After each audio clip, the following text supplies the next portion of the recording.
The following is a presentation of the ForceCenter podcast feed.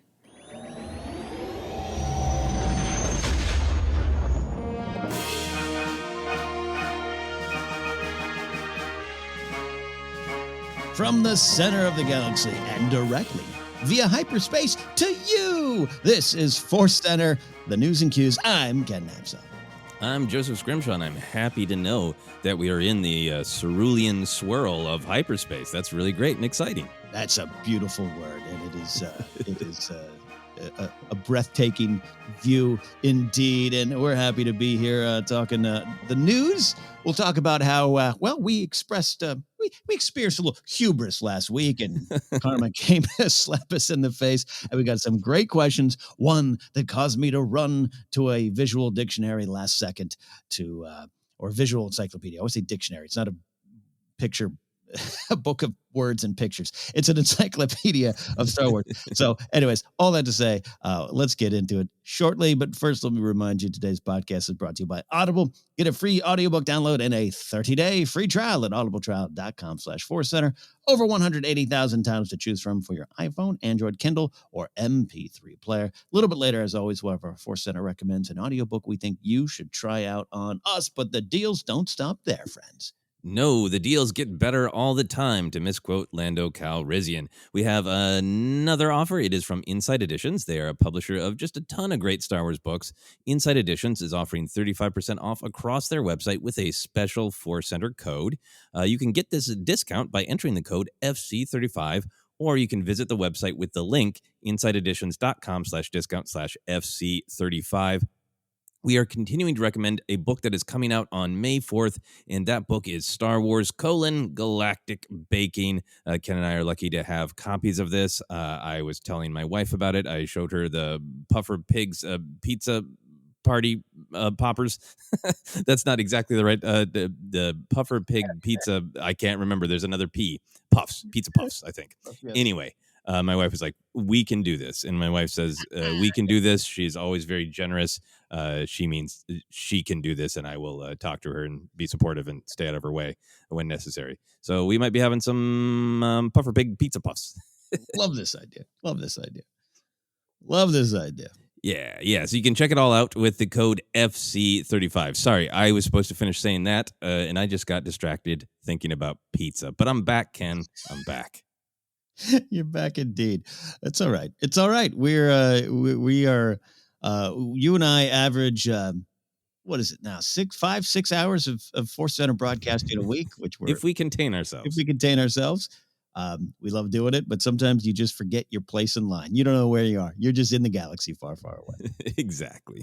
So we've got some news coming up shortly. If some of you are just here for that news, I rebroadcast a lot of these episodes on YouTube, and I know you might want to skip around. And yeah, maybe I should be diligent and put a time code in there, but I want you to hear our voices and just enjoy the ride. But we're going to be talking about the Bad Batch trailer in a little second. But before we do, we'd like to catch up with each other, talk about Star Wars adventures, life adventures, and how often they become intertwined. Joseph, how was your week, and where did Star Wars fit in?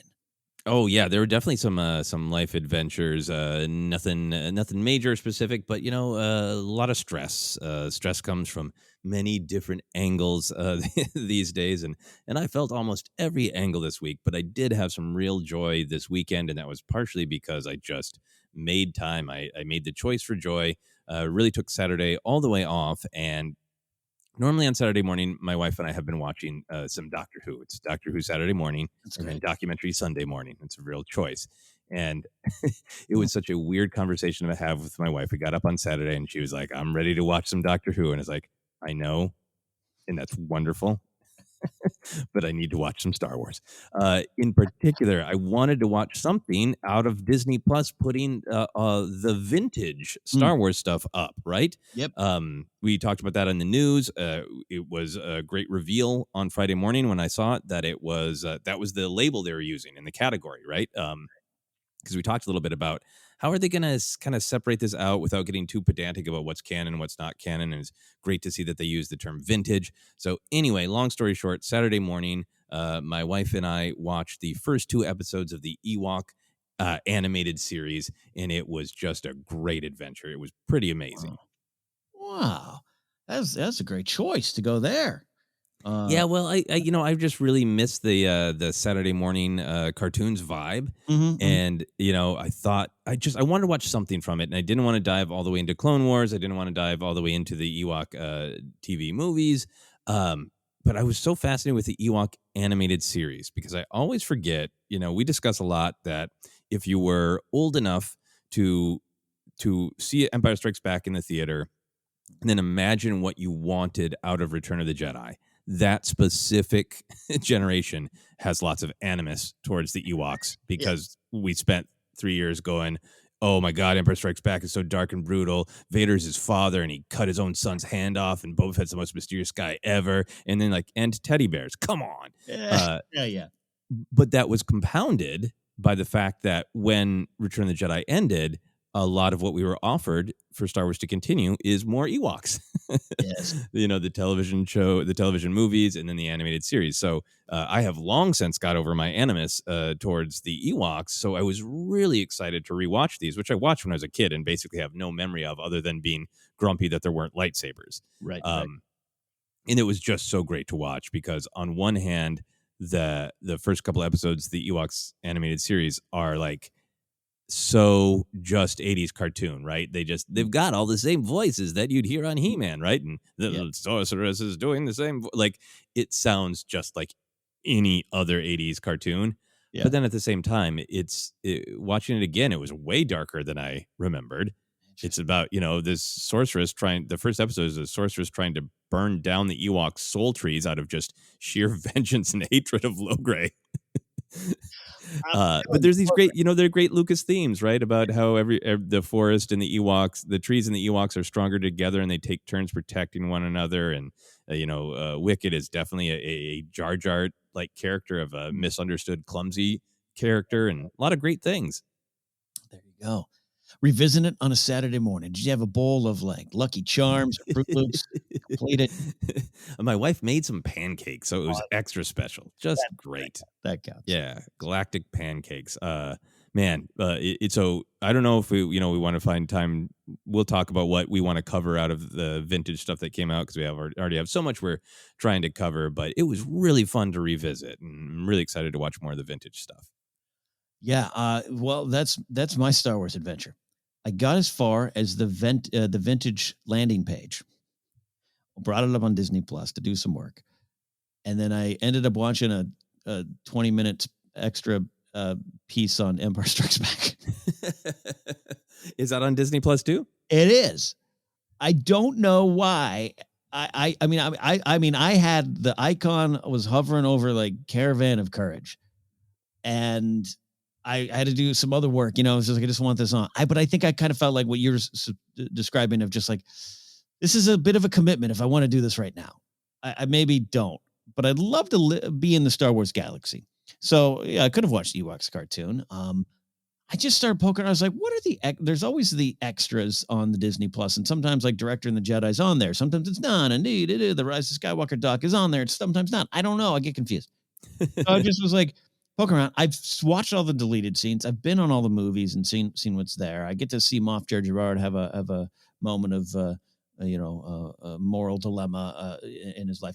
But I went to Empire Strikes Back, and there's it's called I think a conversation with the Masters, and it is a 20-minute. A lot of it seems to be almost extras or around the era of the Empire of Dreams doc. It's 20 minutes, and it's Irving Kershner, Lawrence Kasdan, George Lucas, John Williams talking about Empire. Wow. And for my life, I don't believe I've seen this before. And I don't know if it's new or just skipped it, or it's or if, sometimes you're yeah, I know all the behind the scenes stories. I'll come back to that later.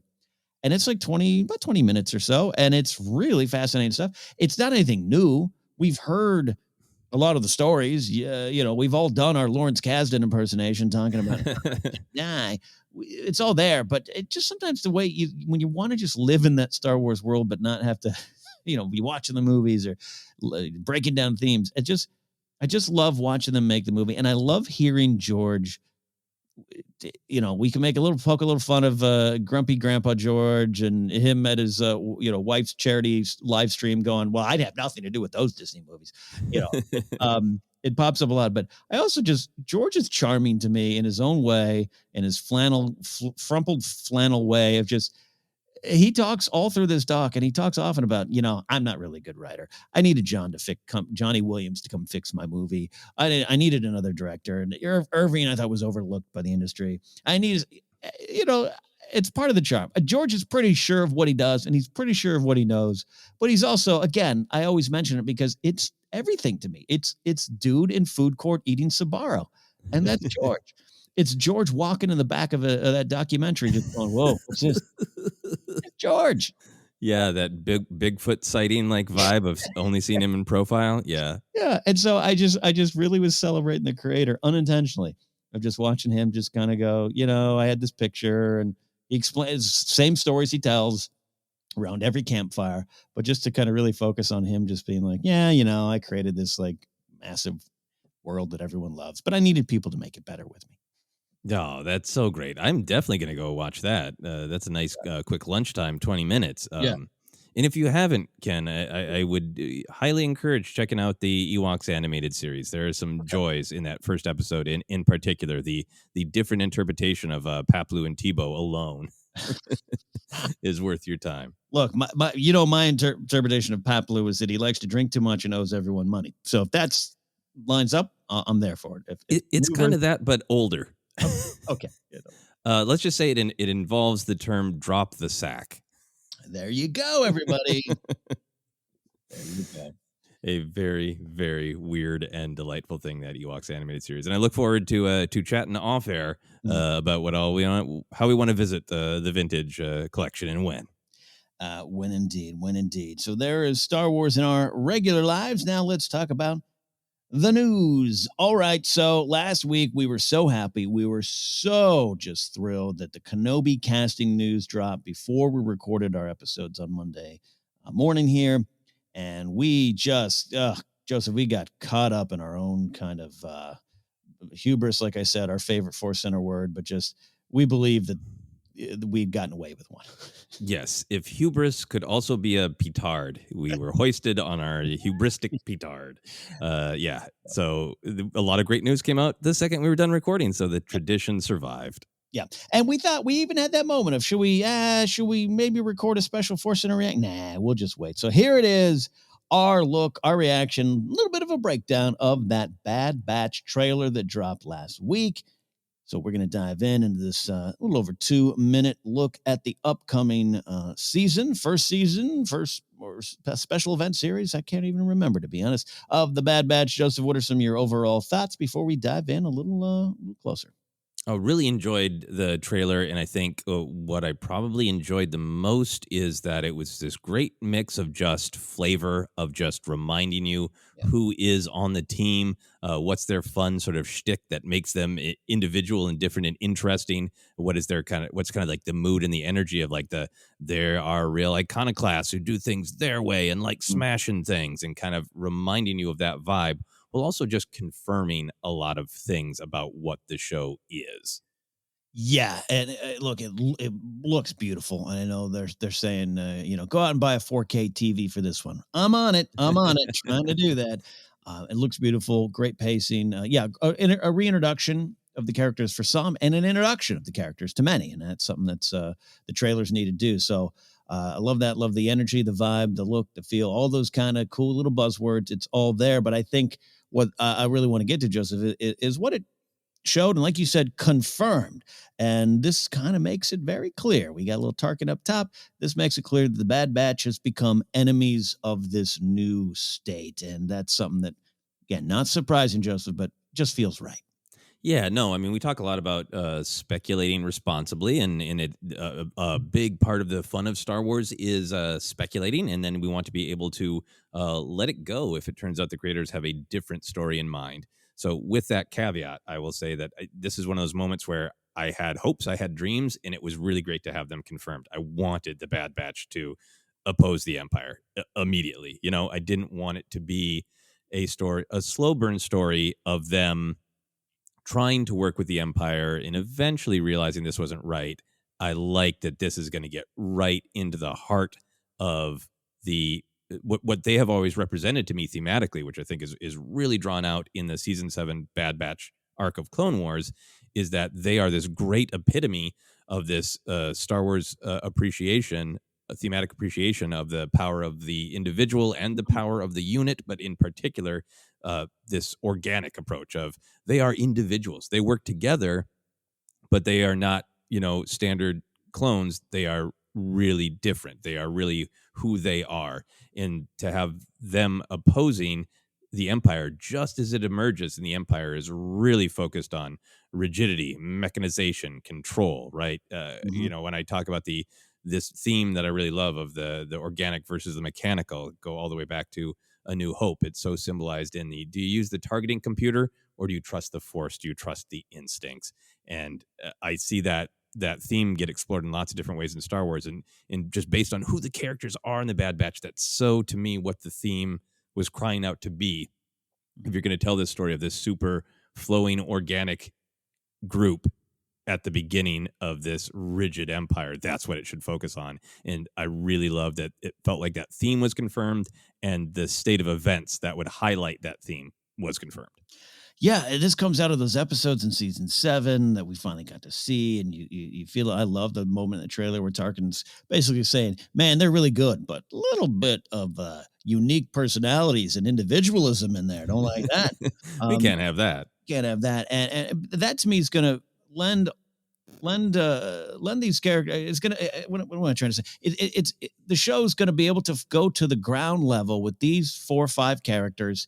And an expanding cast, and really kind of talk about and analyze that switch from the Republic to the Empire, and what people feel about that, especially if you were part of the cog and part of the machinery that maybe helped turned it there. And I think the Bad Batch at the end of the day is a really just it's an intriguing group of characters to explore, that because they come from, they are like each other, they're clones, but they've clearly just developed their own personalities, their own view, and even, going back to the season 7 episodes, just are so different than the clones, which was part of the struggle there. So to take those characters and dump them in the middle of this new empire while you're trying to figure it out and trying to figure out who you want to be, the group and the individuals and where you go, I think it's a perfect mix. And that's something I gotta tell you, I wasn't super excited at that news back in the day. Even the rumors weren't getting me super excited. Wasn't I didn't like those episodes. I like Wrecker a lot. I think he's a great, fun character. These are totally 80s G.I. Joe characters to me. That speaks to my heart.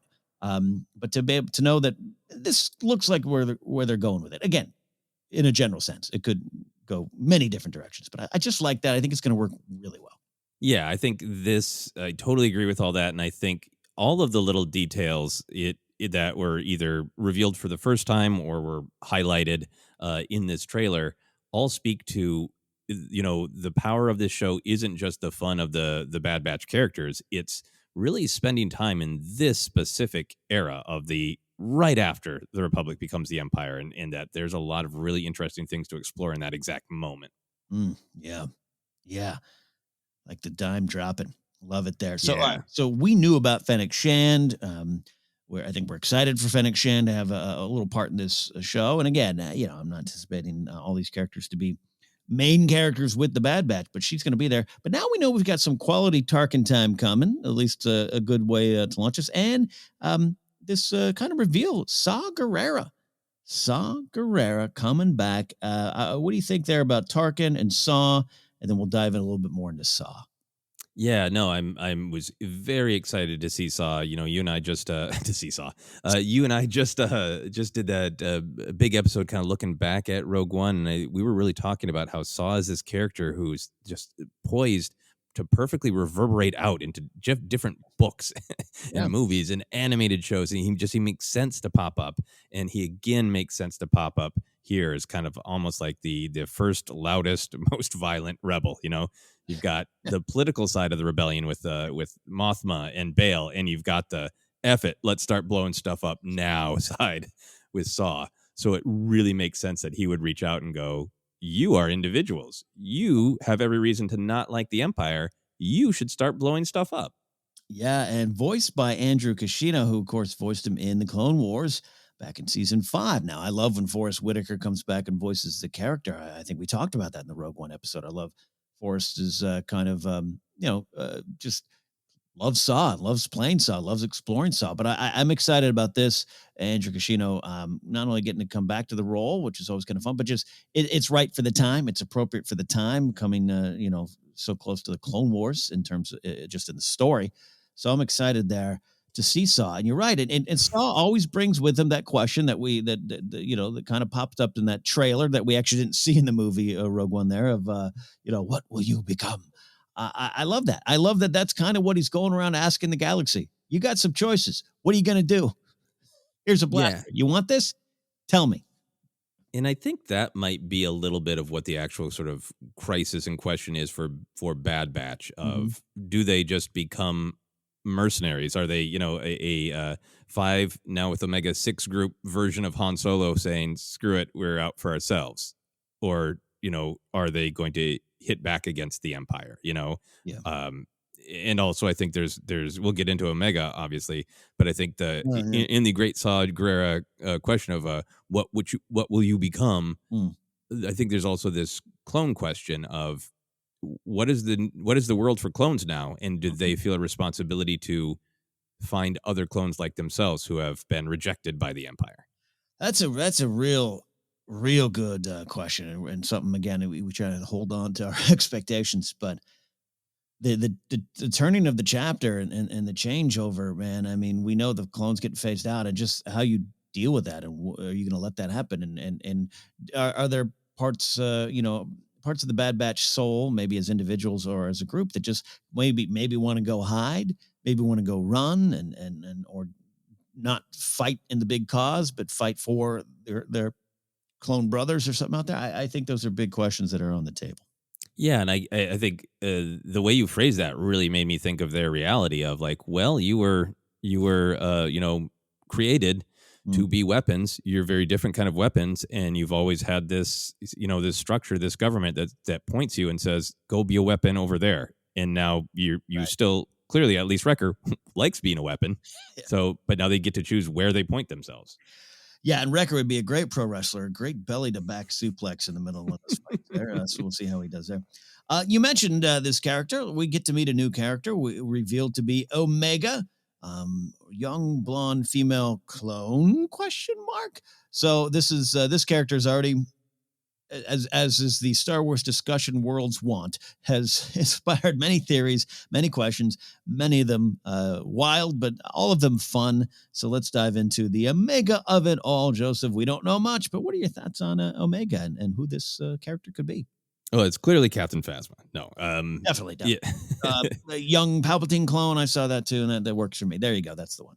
That's what I have not been into the depth of looking at anybody's theories on who or what. The thing that I reacted to is just the name Omega. It's the final letter of the Greek alphabet, often used to denote the last or the end, the ultimate limit of a set, is what the dictionary told me, to confirm that I was not just conflating things from too many years of digesting pop culture definitions of Omega, but no, that's the actual definition.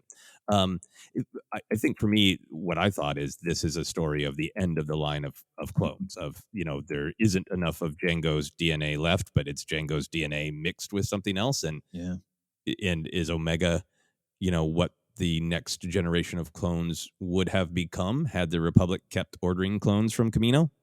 Ooh, yeah. That's and I think that it just to me it feels right, for Star Wars and for storytelling to have this like Omega is this symbol of renewal of what the next generation would have been, but is now just an orphan, taken up by the Bad Batch. So all that stuff with Omega is really interesting to me thematically. And then there is also this I'm really curious to see how this story of a younger, more innocent looking person, traveling around with rugged, damaged, violent people, like that's a coming of age story we've now seen a couple of times, right? It's definitely some Mandalorian vibes. I would argue that it's a little bit with Rebels. Ezra's definitely the young coming of age story, meeting people who are really new mentors who are really struggling. A little bit with Kaz and Resistance. We're used to the coming of age story in Star Wars. So I'm really hoping that this relationship between the Bad Batch and Omega is very specific to this time, that it's about being a clone, that maybe this is a story of the Bad Batch just saying, hey, okay, kid, you're coming in with us and we're going to teach you how to fight. We're going to teach you how to be yourself, and just like really like imprinting on this kid what they think the kid should be. Yeah, look, and it's a trope, it's a tactic, it's a tool, the point of view youngster. Yep. And it works for a reason. Ahsoka, right? I mean, Ahsoka shows up. Hi, I'm precious and precocious, and there's a war on. I think it can work, and I'm going on the record saying that wild theories aside, which are always fun, and yes, Omega's hair does look a little like Palpatine in Phantom Menace. And finally, Rey's mom revealed. Right? No, I do think it is just an original character as far as a clone or a mixed clone. I think your point is taken of Django. Hey, what else can we splice into this DNA line? There could be a lot going on with that, but I do think this is an original character that is going to be there right in the middle of what, I'm the last. What I'm going to be tossed aside. Where do I fit in? And do I want to go with these like you said, violent, damaged individuals? It clearly looks like that happens. I do believe we get a little bit of Rex in that one shot over a bunch of damaged Republic cruisers. We do, and that also makes me wonder of like how much of this is whole show, since we have Omega and Rex, that this is going to be wrestling with what is the future of clones if we're not going to be with the Republic anymore, or the Empire. Right. And how it's not just simply, should we rebel, right? It's literally for an animated program where Clone Wars is never, and Rebels and Resistance, let's give Resistance its respect, never shied away from those deep, very, dare I say, human themes. I think Omega could help really explore that, and while also being just a new young character to pull in maybe younger viewers. It does work. Does work. Yeah, no, absolutely. I'm very excited by all the possibilities, and there's a part of me of like, maybe this is about establishing a clone refuge planet ultimately. Yeah, hey, there you go. Let's see where Rex got the idea to find Gregor and Wolf and chill. There you go. Yeah. There you go. Any final thoughts on the show, the characters, action we saw, potential themes before we move on here, sir? No. I think I'm still really excited about the characters and the era. I think having so many characters show up, having Fennec and Saw and Rex in this trailer, and obviously Tarkin still there too, I think does make me excited about other characters that could appear. That's always a fun game for us as Star Wars fans to play. But I think there are a lot of characters floating around that could really add value to the actual narrative of the world they find themselves in. I think Dryden Voss, because I think this is a time when the criminals, the syndicates are going to be on the rise. I think, is there room, because if this is a show about wrestling, what it is to be a clone, is this room to have the Clone Wars story that was going to be of young Boba Fett putting the armor on for the first time. Things like that are possibilities that excite me. Yeah, absolutely. And I love this era. I love the time. I love exploring that changeover, where everyone woke up the next day and had new uniforms. I think it's really important to the Star Wars story. And I am pleasantly surprised at just everything they've revealed, this trailer included. Maybe most of all, that I'm more excited for the Bad Batch themselves. The era, I could totally be like, yep, I'm in for it. I have to admit, I was not super excited about the Bad Batch. I'm more excited than I've ever been. And Joseph, my excitement does not have to linger, because on May 4th, Bad Batch will debut with a 70-minute episode. Man, that's a coming out swinging. Yeah, that is the total opposite of some of the Disney Plus content that's been a little shorter, and people want more. I think final thing for me I'll say is, we as always we talk about some of kind of the thematic ideas and some of the depth, but I think for me I also just want to pull back and like, I'm really excited for the surface because these characters are fun, like charming, interesting, action heroes, and I am really excited to see all of the fun, weird Star Wars action. Yeah, you know what? I want to keep the conversation just going here, but you're right. I always whiz bang, use that term whiz bang a lot. I need that, and I'm already seeing that, and that's going to be part of the fun too. It's that the full Star Wars experience. I think will be on display. Exactly. Very excited for it. There you go. All right. Other thing that was dropped, going to the High Republic era, we have a new original audio drama on the way. This one is written by Kevin Scott, who's just been he's been one of the better Star Wars writers the last few years across many different platforms and mediums. This we know, and he is the writer on Tempest Runner, a story that will be led by Nile Tempest Runner Lorna D. So jump in right there, Joseph. Thoughts on this new story focused on a leader of the Nile as she looks over at her shoulder at threats from the Jedi and other Nile. Yeah, no, I really enjoyed Lorna D in Light of the Jedi. I really like the shtick that her name, that her ship was just her name. Yeah. It's such a great detail to just be like, you want to know who I am? I'm the kind of person who just names their ship after myself. And I think this is a great way to give us perspective into the Nile to really focus on one specific leader. So I think this is a really great idea. Yeah, absolutely. Look at me. I'm Lorna D. This is really that is also stuck in my head. So thank you for just getting it out there. taking over the galaxy all for me. I think what I love about this is kind of what you said there at the end of just getting able to explore the new Nile as we're really still diving into this era, as we're still there, so I want to know more about them. And I don't want to celebrate them. I don't want to champion them. I don't want to make them, well, they have a point. I want to just see how dangerous they are, how people can fall into the system, but rise and want to stay there. And just, I'm intrigued by this all for one, none for all type of atmosphere going on there. They are more interesting than even I thought. Again, this is my theme today I was kind of excited. Now I like it more. I really do like what I've learned from the Nile so far. So I think being able to focus on that's going to be interesting. And Kevin Scott, I really trust him right now to handle that stuff. Yeah, the leaders in particular, like the Tempest Runners, having to balance this philosophy of, whip all of your followers into a frenzy of like, we are the Nile together. We bond together and take whatever is ours. And then also, by the way you get more within the Nile is to stab each other. But we are together, but also stab one another. It's this great sort of torturous view of living with those kind of contradictory thoughts, but needing your followers to hold on to both of them. Yeah, right. Absolutely.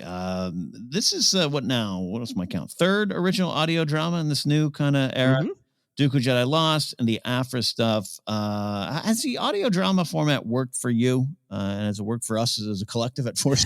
I guess is the other question.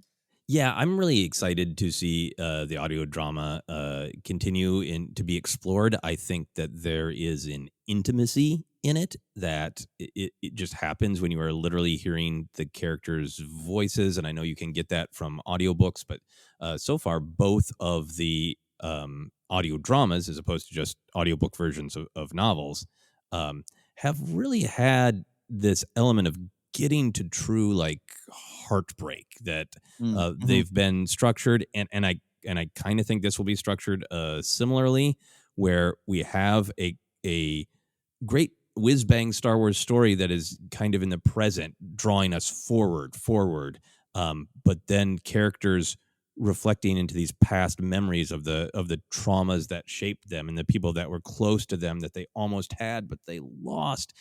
And both of the dramas have been structured that way, and I think that this one will be too. I think this will be about Lorna D going on some Nile adventure, as the description says, fighting Jedi, fighting off competition from other Nile. But then I think we're going to get that flashbacks to like what broke her, what made her like this, what was that moment where she could have made a different choice.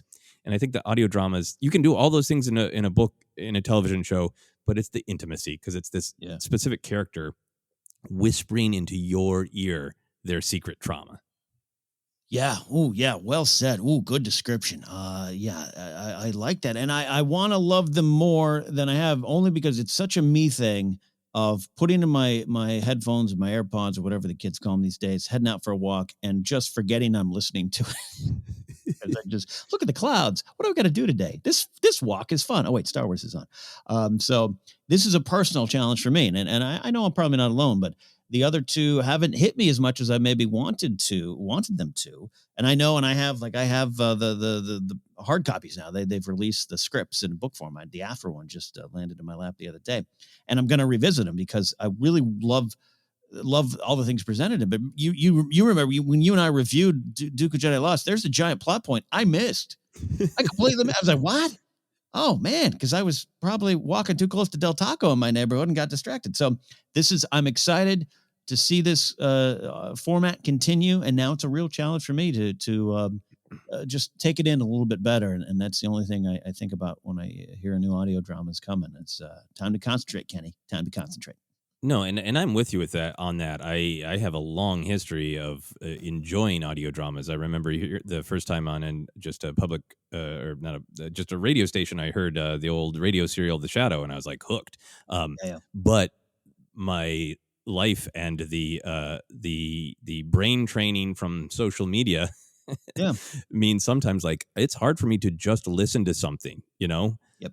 So I do have to focus, and I sometimes don't retain it as well. So I'm really excited to revisit Dooku Jedi Lost in script form, because then I think the story will really coalesce for me. So I'm with you that it's sometimes a challenge for me to focus and retain as much. Yeah. But when I'm listening, I do enjoy so much of the different experience, and especially since it seems like they're committed to releasing the script versions consistently.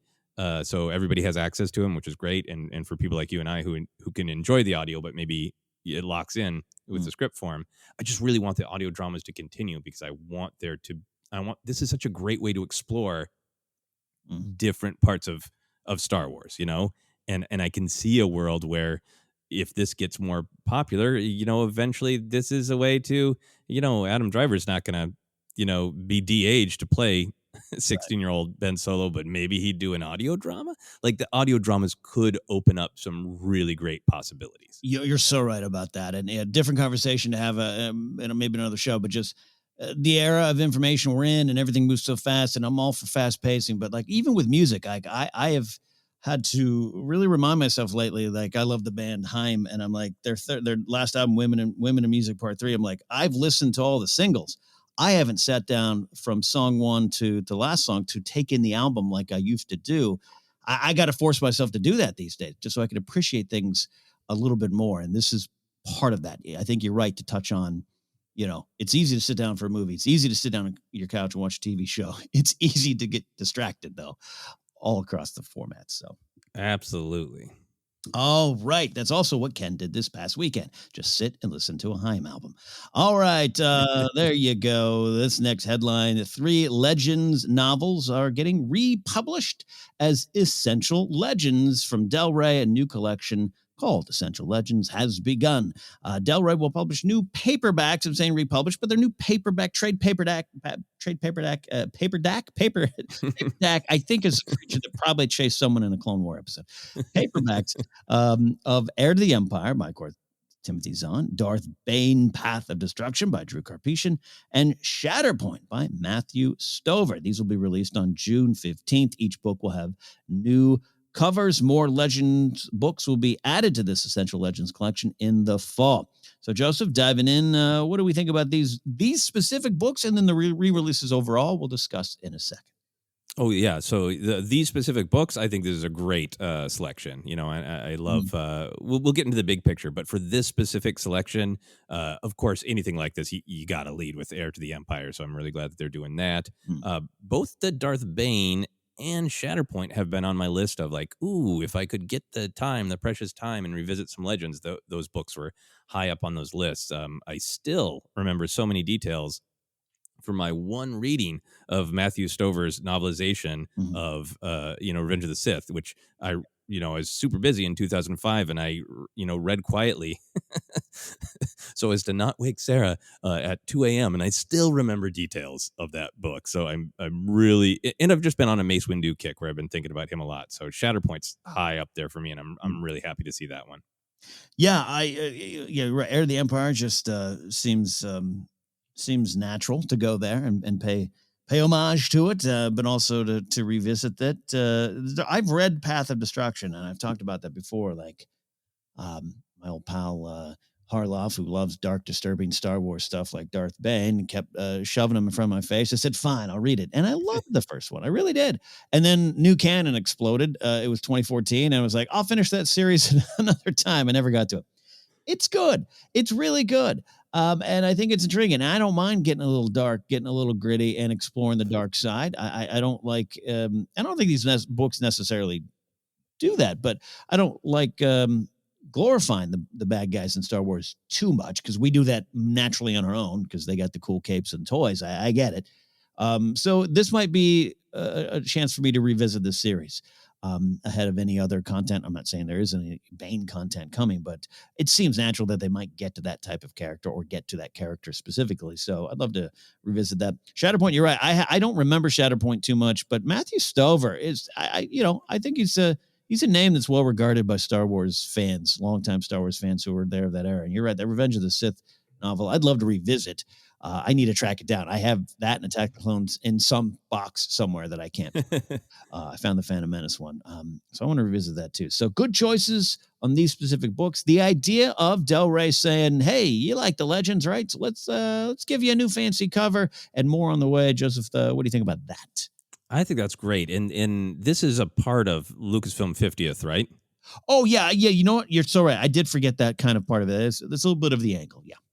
Yeah, which I think is great. When they announced that we're going to celebrate the 50th anniversary of Lucasfilm, we were both a little like, okay, what exactly does that mean? And I like that we've seen of that. It's kind of a little merch here, a little action figure here, a little books here. That it's celebrating kind of everything that grew out of Lucasfilm and Star Wars. I think it's really great to celebrate Legends. Obviously, I know there's a ton of fans of Legends.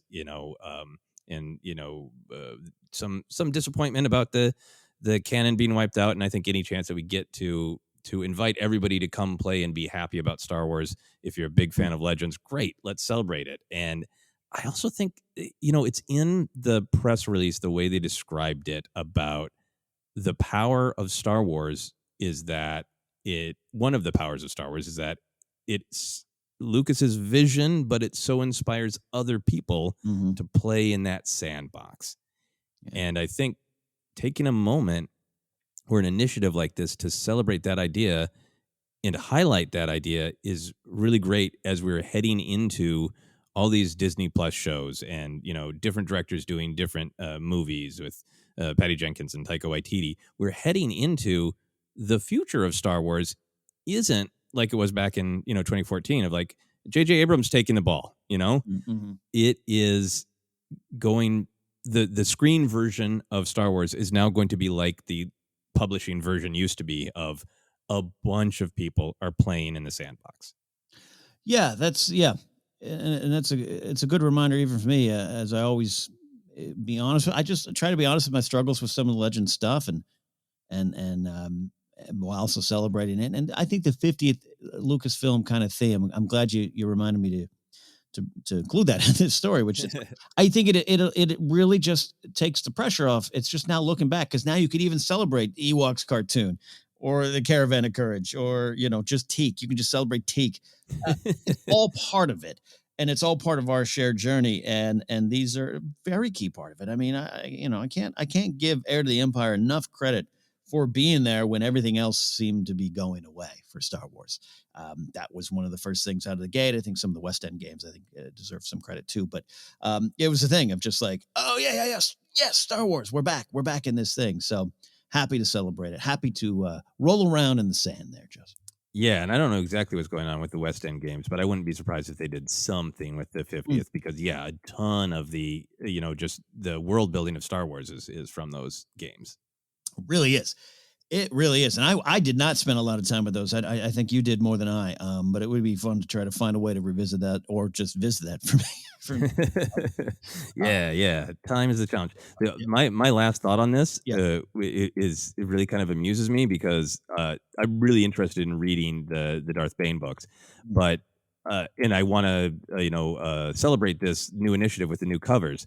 But like, if you start a series, you got to put the rest out with the matching cover. Come on, many of us are completionists. I can't have different Darth Bane books with covers that don't match. So if you're putting out this one, you got to put out the other. Yeah, or different sizes, because I think I have two. I have the first and the third of this Bane trilogy. I never got the second one again, the Explosion of Canham, and they're different sized. And I'm not a super I never mean to make light of OCD, but my girlfriend suffers from it. But like I stare at it often. That's what I'm saying.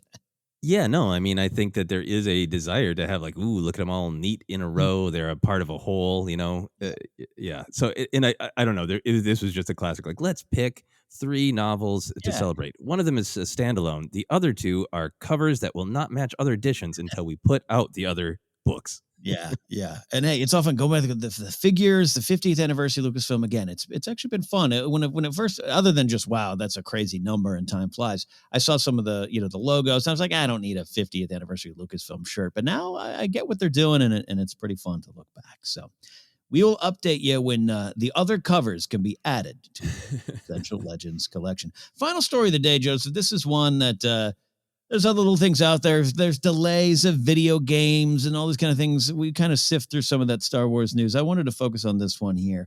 And this is Jar Jar Binks and the Kenobi series. Ahmed Best says no.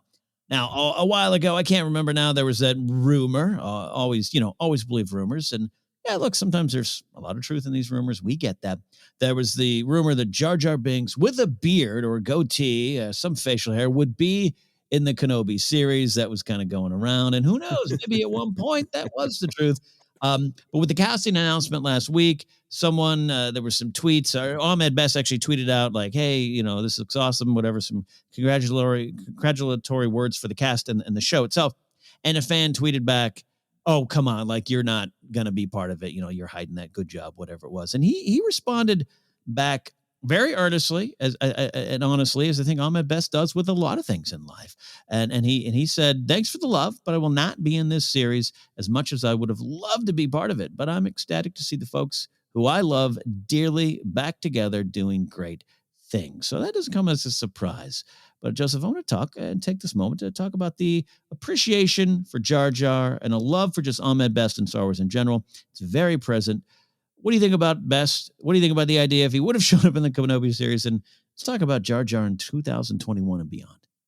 Yeah, no, I think I agree with everything you said. I think this is, Ahmed Best's presence on social media has been one of just great honesty, which is really great. It is great that Jar Jar and Ahmed Best himself are being celebrated more. I would love to see Jar Jar on screen again. I really would. Like, at different points in time, it would have been the having more love and appreciation for Jar Jar, but also having like a sense of irony of like, how bonkers would that be, And honestly, totally sincerely, no irony. I think there's a lot of interesting things to do with the character and a lot of interesting places for him to show up. For Kenobi, the Kenobi show, I could see a version of the storytelling where Jar Jar is somebody who represents that lost innocence that Anakin once had, that Obi-Wan needs to connect with. Or, if Jar Jar could be a figure to poke Obi-Wan about, being a sort of an avatar of Padme, of Jar Jar wondering what happened to Padme, and Obi-Wan having to sit with the guilt of, I know what happened to her. Her dying words were, there's still good in him, so I could see a narrative purpose for Jar Jar to kind of push on Obi-Wan's desire to try to turn Vader back to Anakin. I can also see but it's not necessary. So for Jar Jar's actual presence in Kenobi, my mind goes to those two ways. It's not utterly preposterous, but it's also not, I don't see it as like narratively, of course it has to happen, But I just think he's got there are so many great Jar Jar questions. Like, how long did he stay in the Senate? Does he question what happened with Padme?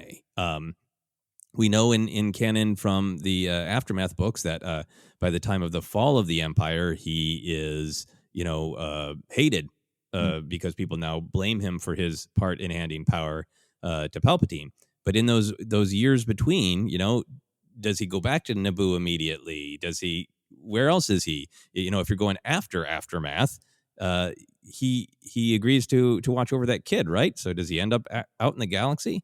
I think there are places in the timeline that would be interesting to have him appear. Yeah, and as far as the Kenobi series, I'm right there with you on with just what's announced and what's been, the speculation of what the series is about, but just who's in the series. Jar Jar almost could be like a bridge too far for me. Just like one more, let's just not remake episode 1. It's not about getting the band back together again, right? It's about moving the story forward. Yeah, but I totally could work in some ways on all the things you're talking about, and Jar Jar's connection to young Annie is potentially pretty powerful to mine, like you're talking about there with a lot of things around Jar Jar. So as far as it in 2021 or beyond, which is why I phrased it that way, of just I think now more than ever I can see it happening for so many different reasons, not just in the Kenobi series, but finding the right way to bring Jar Jar back, and I mentioned always the Wendig Aftermath thing, but beyond that, just not a 5-page epilogue of Jar Jar Binks, but just to actually have the character show up on screen. You could make it look good. You could make it look sharp. You could have the depth needed, especially for a generation that grew up with them, and now almost checking in on that generation of, hey, remember when you all we jumped in a pod and raced together and we had a lot of fun and wasn't that exciting? Where are you now? How are you now as Star Wars? You could really get some meta stuff going with Jar Jar. The right way to do it, we'll find out if they're going to do it. But I just, again, would love, Kelleran back, anything. Give me more Ahmed in Star Wars. I think he deserves it. And he's we're so in his corner. And you're right, so honest just with who he is, his struggles, what he believes, what he's out there fighting for, everything. He's just so honest and sincere and just loving. So I'd love him to get some more spotlight in Star Wars. But to conquer the big Jar Jar thing, I think the fandom could be ready for it with the right project. Yeah, I think so. I think there is just a great richness that I think is on screen, but also Wendig really tapped into of, the misunderstood kind fool, the tragic clown thing. It can be really powerful if done in the right way.